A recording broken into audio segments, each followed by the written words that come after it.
How's it going, guys? Winter Kills here, and welcome to a brand new and updated Speedroid deck profile. I've actually made quite a few changes to this build since the last profile, and it was sort of my first time delving into Speedroids, and I've had a lot of time to learn and gain some experience, playing this deck, so happy to share with you guys my updated build now for September 2019. I'm still thinking it's August, but yeah, September now. But yeah, we'll go ahead and get started in just a second. But I want to mention a quick shout out to our sponsor at Imperium Duelist. They just came out with a brand new formula of sleeves just a couple weeks ago or a couple months ago. And if you guys haven't tried them out yet, their new sleeves are absolutely amazing. Sort of this two-tone color here. You can see black on the inside, red on the outside. Tons of different colors. Still got the effect sleeves as well. Better than ever. This new playmat, this Toon Extravaganza playmat here. Absolutely gorgeous playmat. If you guys want to pick it up, go ahead and do so. You can find it on their website, which you can also find a link to their website down in the description below, alongside a discount code, WinterKills10 off, which you can use to save 10% off your entire order. And yeah, without further ado, we'll go ahead and get into the profile. And to start, we have 3 copies of Speedroid Rubber Band Plane. I was playing Passing Glider, I think, in previous builds, but this card is just so much better. Passing Glider is really just not that good because you can only summon it while there are no monsters on the field, period. If it was just your field, I would say it's a lot better, but Passing Glider Rubber Band Plane just works a lot better with combos, because if a monster is special summoned to your field except during the damage step, you can special summon it. So it's any special summon of any monster to your field. You can just go ahead and summon this out and use it for link fodder or synchro fodder. Since it's a level 5, you can make a level 8 with it, or you can modify its level with the red-eyed dice. Tons of cool things you can do with this card. And also, if it's a normal or special summon, you can target a face-up monster in the field. It loses 600 attack until the end of this turn. So that can come in handy when going second. Then we have 3 double Yo-Yo.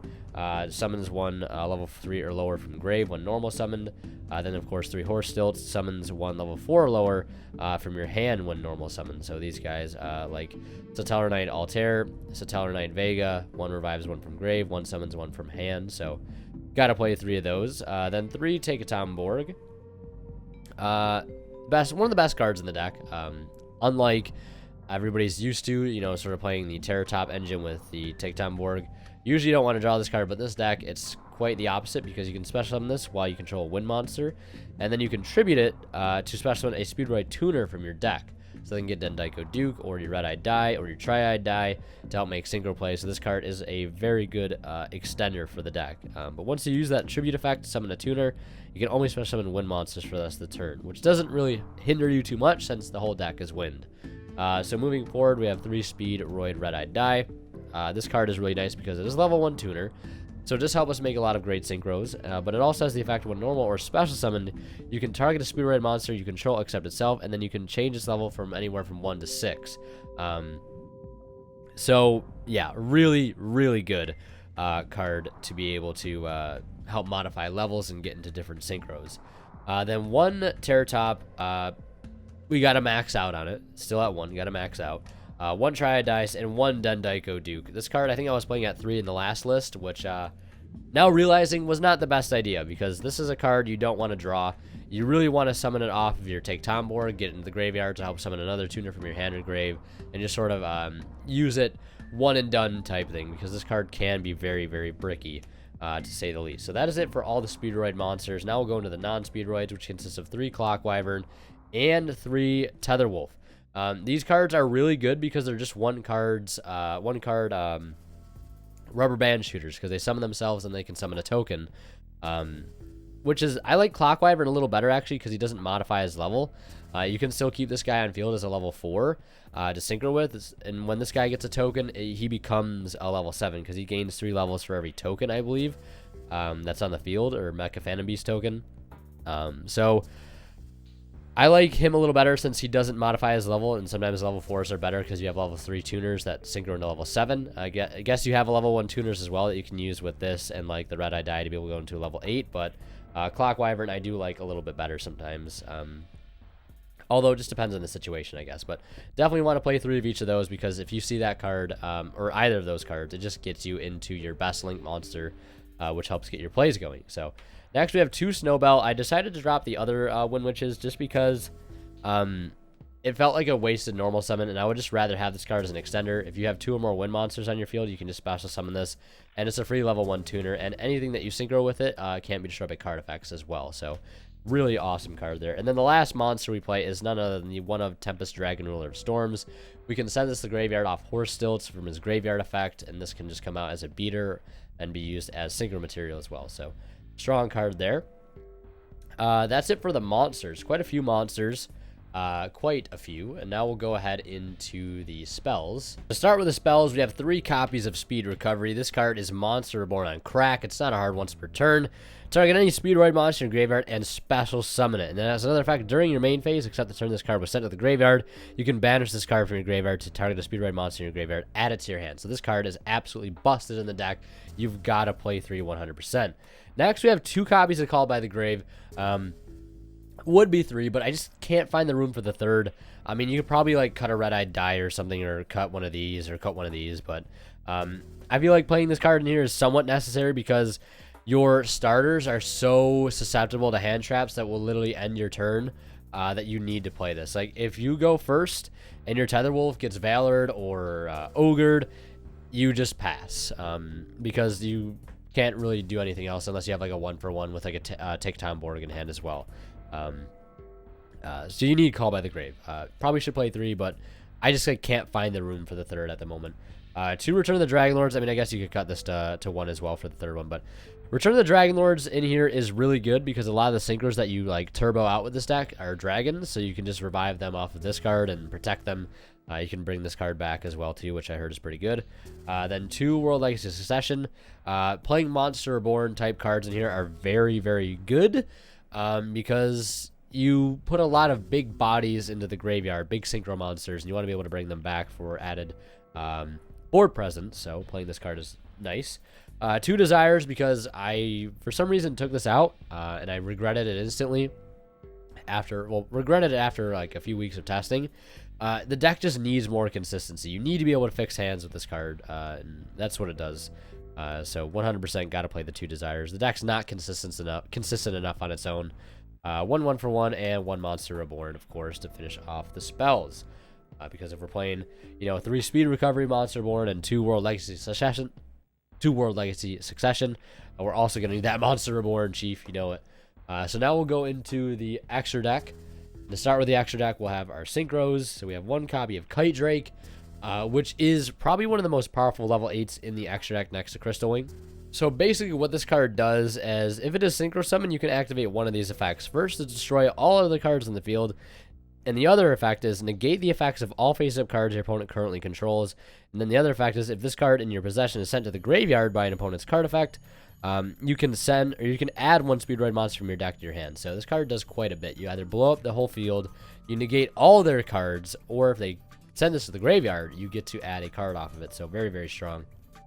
Another level 8 we're playing is Stardust Dragon, mainly just so you don't have to banish like a Crystal Wing or a Kite Drake off of your Rubber Band Shooter. But of course, Stardust nonetheless is still a pretty decent card. Then moving on, 2 copies of Crystal Wing Synchro Dragon. This is a card you can actually end on 2 Crystal Wings if you open up really well. So yeah, this card is amazing, especially when you synchro summon it using that level 1 Wind Witch. Make it unable to be destroyed by card effects, which is really good. Then 2 Clear Wing. The main reason I'm playing 2 Clear Wing is because, again, this card you're going to be banishing mainly off of your Rubber Band Shooter, so you always want to have a second copy. Same thing with your Crystal Wing, as if you need to banish another level 8 that isn't like Stardust, you have the option to do so. Then we have 1 Clear Wing Fast Dragon. This card is really good against extra deck reliant decks, which of course is most decks nowadays, but it has an effect where during either player's turn, you can target a face-up monster your opponent controls that was special summoned in the extra deck. Until the end of this turn, change its attack to 0, also negate its effects. So yeah, really, really good card there. Yeah. Then moving on, 1 non-wind. The only non-wind we're playing is Cyber's Quantum Dragon. This is a great level 7 synchro to out cards that cannot be targeted, because you can bounce a card, it attacks back to the hand, and it does not target, and then it can attack again. So this card is really, really good for that. 1 Charge Warrior. 1 Kendama, because I wanted to play another level 6 in the extra deck to be able to banish off of the Rubber Band Shooter, to be able to add like different level 3s to my hand, or level a level 5 and a level 1. things like that. Just adds more options for searching off of your rubber band shooter. Then we have 2 Chanbara. This card allows you to go for game 100%. It can attack twice, and it gains an additional 200 attack every time it battles, I believe. Yeah, so every time it battles, so if your opponent attacks or you attack with it, it's going to gain some attack. That is it for the synchros. Now we'll go into the links. 2 rubber band shooter and 1 great fly. Ideally, this would be 3 rubber band shooter. I just have yet to order my 3rd one. So this card is your best link monster in the entire extra deck. Basically, what it does during your main phase, you can immediately after this effect resolves normal summon 1 wind monster, and also you cannot special summon from the extra deck for the rest of this turn. Then the other effect is, or special summon things from the extra deck except synchro monsters is what I meant to say. Then the other effect is you can banish 1 wind synchro monster from your extra deck, reveal 2 Speedroid monsters with different names from your deck, whose total levels equal the level of the banished synchro monster. Your opponent randomly picks one of them to add to your hand, and the rest gets sent to the graveyard. So yeah, it basically allows you to set up your grave, which is nice, and allows you to add an additional card to be able to normal summon. For an additional normal summon, ideally. So it's like a walking Brilliant Fusion and Foolish Burial. So very strong card, if you ask me. Now we'll go ahead and do a quick combo and follow it up with a test hand. The combo I'll show you guys is just basically how to end on rubber band shooter with, like, I guess we could do the double crystal wing, but it's going to take a lot more cards, but it is like one of your best fields, so why not go ahead and show it off. Okay, so this combo is going to end you on 2 crystal wings with your link 2. Now, this is actually going to be like 3 cards if we have good luck. It's going to be 4 cards if we have bad luck. But we should only need these 4 cards, maybe just these 3 if we get the right card to our hand, which will play it out that way. And I guess we could play it out without, just to show you sort of how it would interact if you get the right card off of your rubber band shooter, because there is a little bit of luck involved, unfortunately. But what we're going to do is start with the Terratop. We want to start with that first, because if we don't, then we can't use it, because we can only special summon it while we control no monsters, so we'll have to normal summon the Clock Wyvern afterwards. First, we'll special summon this, and then at this point, we'll normal summon the Clock Wyvern and use its effect to summon a token over here. Now, from here, we'll use the Terratop effect to be able to, or the Tech Tumbleorg effect to be able to summon Red-Eyed Die from our deck, and we're going to use it to target this to make it a level 6. That is very important that we make that a level 6 right then and there, because we already have our first level 7 synchro set up. So now we're going to link into a copy of our rubber band shooter. Now, this is where the luck comes into play. We're going to banish our Clearwing Fast Dragon here, because we're actually going to use both copies of our regular Clearwing. So we're going to banish the Clearwing Fast Dragon, and we're going to reveal a copy of the Double Yo-Yo and a copy of Den Den Daiko Duke. Now, ideally, we get the Daiko Duke to the graveyard. That is the best case scenario. So I'm going to go ahead and shuffle these up here and pick one of them at random. So let's see what one we get. The first one I reveal will be the one that goes to our hand. The other will go to the grave. This one goes to our hand. This goes to the grave. So that is the worst case scenario, is having it play out like that. So now we have to use both of these cards. But let's say, for the combo's sake, this goes to the graveyard and this goes to our hand. So first we're going to synchro into a copy of the first Clearwing. And then from here, we'll use the Speed Recovery to summon the Red-Eyed Dice. Synchro into the first Clearwing. Or first Crystal Wing, rather. Like that. And then we'll use the additional normal summon of the Rubber Band Shooter to be able to normal summon the Double Yo-Yo. And then revive the Den Den Daiko Duke. And then go like this. Etc, etc. And summon out the second. And then we'll use the effect of Daiko Duke to be able to summon out the Red-Eyed Die. Just like that, and to synchro into the last Crystal Wing. This is where we don't really need that Return of the Dragon Lords, because we got the right case scenario. We got the Yo-Yo to our hand instead of the return, or instead of the Daiko Duke. Now, I guess the combo could work if you just open, instead of the return, you open the Double Yo-Yo alongside everything else, but then it has to become a 4-card combo at that point. But if we rewind to us getting the Den Daiko Duke to our hand, we can play it out that way as well. I believe this is where we are at when we get the Daiko Duke to our hand. So first things first, we'll still synchro into the Clearwing. And then from here, we're going to have to use the Speed Recovery to summon this out. and then synchro into our first Crystal Wing, and then use the effect of the Return of the Dragon Lords to be able to summon this back out. And once we return the Dragon Lords this back, we actually can't do anything else because, I mean, what we could do is link into another Link monster, but we're locked into synchros in the extra deck. But we still end on Crystal Wing Clear Wing, which isn't as bad as you think. Clear Wing is still a really good, strong synchro card. But like I said, it's really just luck whether or not we can get the right card to our hand to be able to make this play happen. We need to get that double yo-yo. Like I said, in that starting hand of 4 cards, if you just replace the Return of the Dragon Lords with the double yo-yo, the play it'll happen like 100% of the time, but it's still that 50-50 toss-up if you don't open up the yo-yo. But now we'll go ahead and just do a regular old test hand. Alright, so the deck has been cut and shuffled. Let's go ahead and draw into our hand here and see what we get. Pretty solid hand, if you ask me, actually. Double Yo-Yo, Red-Eyed Dice, Tetherwolf, Snowbell, and Succession. So I'll take that 100%. So we'll start with the Tetherwolf, and we'll get ourselves a token. Like I said, if this is met with a Ogre or Valor, that's the end of the turn. Or Impermanence, that's the end of the turn. It's a very fragile strategy, but that's why I wanted to add in Call by the Grave, because at least we have something to counteract that. But let's just say, for the video's sake, this goes through. We'll special summon the Snowbell while we control 2 or more wind monsters. Then we'll link these off into a copy of Rubber Band Shooter, just like that. And then we'll use Rubber Band Shooter's effect to banish a level 7. We'll banish the Clear Wing this time. And then from here, we're going to reveal the Terratop and the Horse Stilts, because we'll take either of these cards. Because if the Terratop goes to the graveyard, we can revive it with double yo-yo, and if the Horse Stilts goes to our hand, we can still revive it from the graveyard. So yeah, it doesn't matter. Or if we get Horse Stilts, we can summon the Red-Eye Die from our hand and be able to make a synchro play there. So let's pick one of these at random. I'll just shuffle like this, and then we'll roll this time, I guess. Odd, even. That's an odd, number 1. So we take this Terratop, and this goes to the graveyard. That is fine. And for our extra normal summon now, we'll use the effect of our Band Shooter. Normal summon the Terratop, use its effect. We'll go grab Take a Tomborg, if I could find it. There it is. We'll special summon that to the field, and then we'll tribute that off to be able to get a search. Or be able to special summon a tuner, that is, not a search. So we'll go for that 1-of copy of Daiko Duke. There it is. I passed it like 400 times.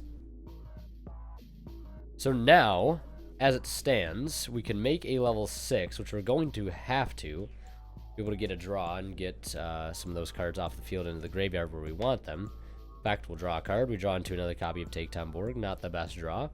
But now we'll go ahead and use the Duke to be able to summon out the dice. We won't use its effect. We'll just synchro here into a copy of Clearwing, regular Clearwing, not Fast Dragon, and then we can synchro these immediately into a copy of an indestructible Crystal Wing, because we have that Snowbell. And then we can use Succession to bring back the Clearwing Synchro Dragon. We still have 2 cards in hand for a really good follow-up next turn, because we can normal summon this to bring back the Red-Eyed Die, and then we can summon the Take Tomborg to be able to do plays with that. That is a really solid board. We still have 2 cards now, and on Crystal Wing and Clear Wing, and have the Rubber Band Shooter as well. So yeah, not a bad test hand. Played out pretty well. So I hope you guys enjoyed this video, and if you did, be sure to leave a like. Let me know what you think down in the comment section below. I think this build is a lot better than the previous build, and I think it plays a bit better as well. Against the one that I've been testing, at least online, this one I feel like is a bit more, as far as the extra deck is concerned, back to the basics. Because I tried to change up the extra deck a bit online in my online build I've been testing on stream, and it hasn't been like too noticeably better, but I think this extra deck is pretty standard and plays better as well. So yeah, if you guys enjoyed this video, if you did, be sure to drop a like, check out Imperium Duelist, let me know what you think down in the comment section below, and as always guys, Winter Kill signing out. We'll see you guys in the next one.